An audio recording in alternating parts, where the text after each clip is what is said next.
Morning. I'm in Wisconsin. I'm here for the Crossfit Games and you can hear the traffic beside me, so I'll try and speak loudly for you guys. It's like 8:15 in the morning. I'm walking towards the Crossfit Games because I want to see loads of different people compete. Got my UK flag, gonna be yelling my voice off, so maybe I should do my videos for you today because tomorrow I'm gonna have no voice.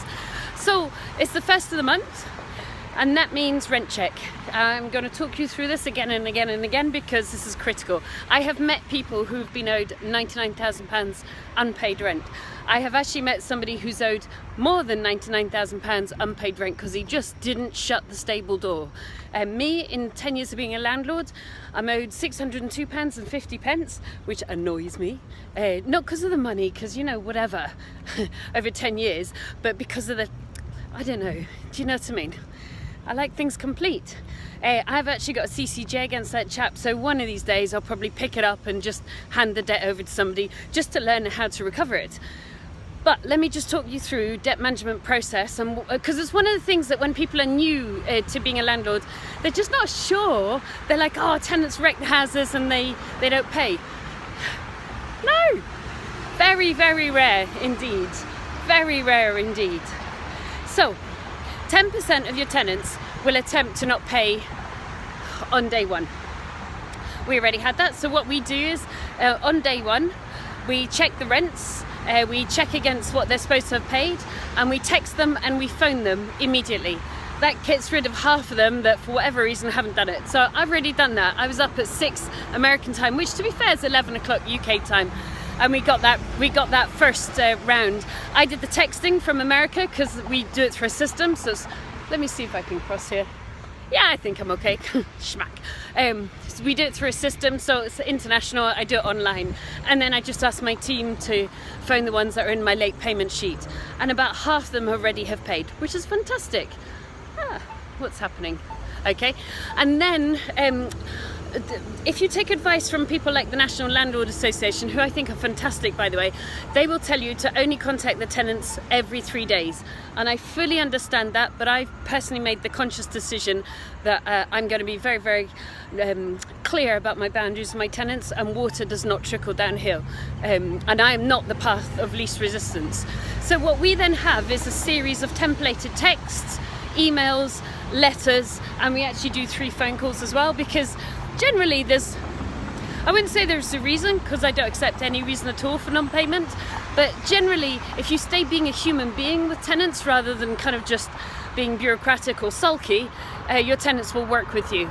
And so by having templated texts and by having so in our system we use texttank.co.uk. Our late payment 1, our late payment 2, our late payment 3+, yeah, let's do this, as all templated. So I don't write to individual tenants on day one.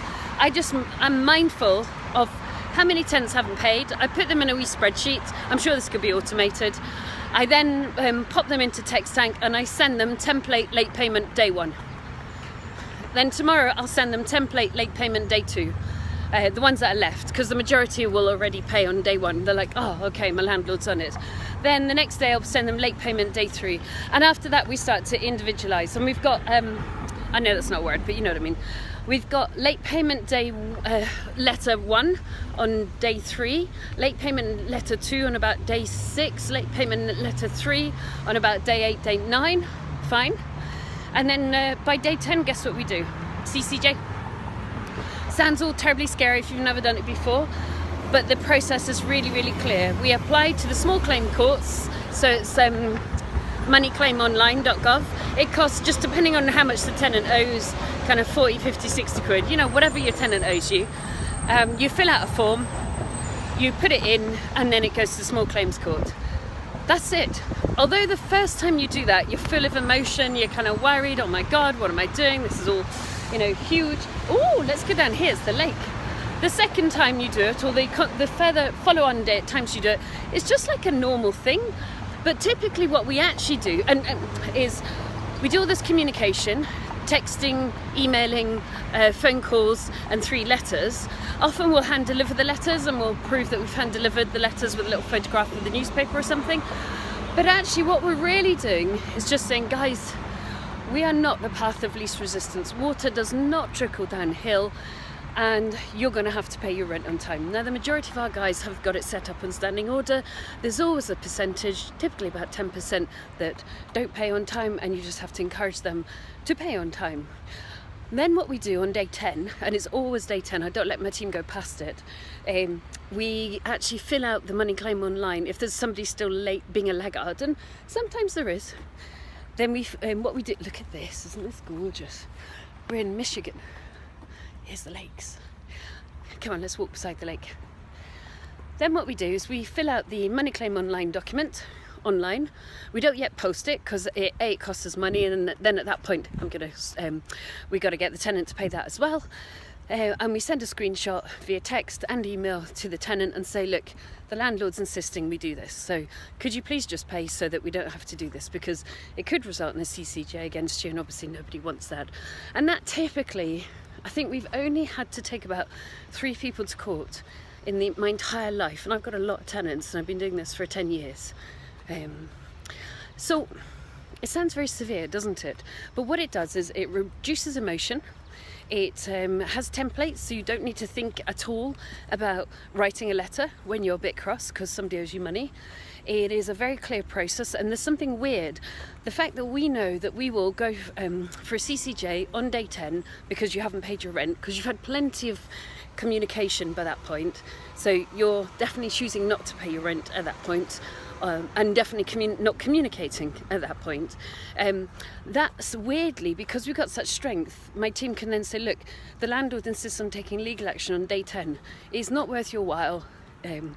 So let's just get your rent paid and get everything happy. Having a process allows my team to have a level of firmness but still being very decent.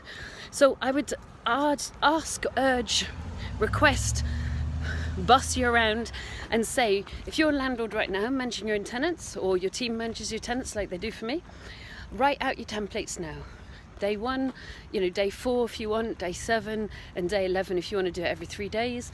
Write out your script, write out your text, write out your email, and write out your letter before legal action, which will be your last one. And then when it comes to it, because it will, 10% of tenants try and pay late, you're not worried, because you're like, let's go to letter 1, let's go to letter 2, let's go to letter 3. Okay, I know the process. And it removes the emotion. Look, I'm going to the Crossfit Games. I'm walking beside the lake in Michigan. I got a whole bunch of people on me, many thousands of pounds.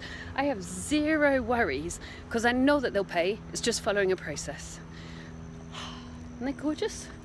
And the joy of the internet, meaning I can do international work and then hang out at the CrossFit Games. Right, let's wish all the Brits luck. See you soon. Bye.